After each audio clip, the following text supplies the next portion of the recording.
Hello, hello, hello. This is Ross Fertel, faithful reader on the forums, coming to you with the 2 cards revealed today. One of them is from Danny. One of them's Federation, original series. The other is Klingon, both from the past. Obviously, the original series is from the past. But looking at the one from the original series, Danny wrote an article about it, and read the article. It's really good. It covers a lot. Not really a whole lot more that I could say about it. His ability lets you attempt Klingon missions. His ability lets you attempt missions that have a Klingon icon using your integrity instead of strength, which is pretty good because on the whole, Federation integrity is a little better than their strength. Note the word is a little better. A little better. It's not leaps and bounds better than their strength, but it is on the whole better. Unless you're playing with the alternate universe, then it's a lot worse than their strength. But you're going to be getting 1 or 2 points more, which granted is better, but there's just not a whole lot of huge integrity Federation guys. There's just not. So that takes care of the original series.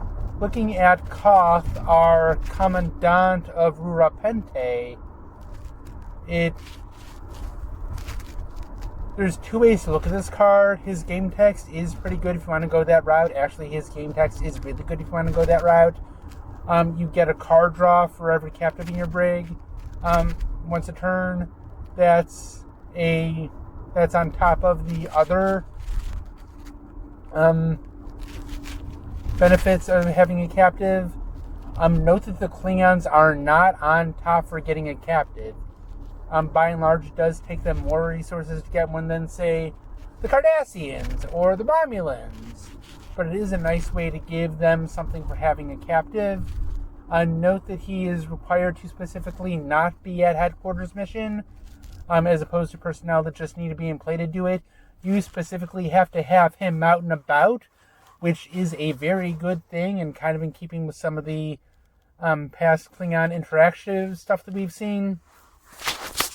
And speaking of past Klingons, it is good that this one has some skills that help that faction. Granted, that faction is a little small, so they don't have a lot of skills to draw from. But given that some of the faction requires having them in play, it's good that he adds skills to the past Klingon deck. Don't know if they're entirely standalone right now, but it does very much help them get to that level. I took a look at Styles' skills, the Federation personnel. Good skills, but doesn't really add much to the faction. Alright, that is pretty much all that I have for today. I will see you tomorrow for day 7, which will be the end of the first week of spoilers.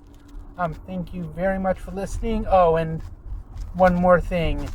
Nathan Miracle did point out with the Starfleet Personnel Harris yesterday, who lets you look at the personnel at the bottom of your deck, that Malcolm Reed, Weapons Expert, his skill does require you to put him at the bottom of his deck. So, it is a pretty cool thing, story-wise, that those two have that kind of interaction. So yeah, that is pretty much all that I have for today. Thank you, Nathan, for that input, and I will see you tomorrow for day 7. Alright, take care, have a good day, bye.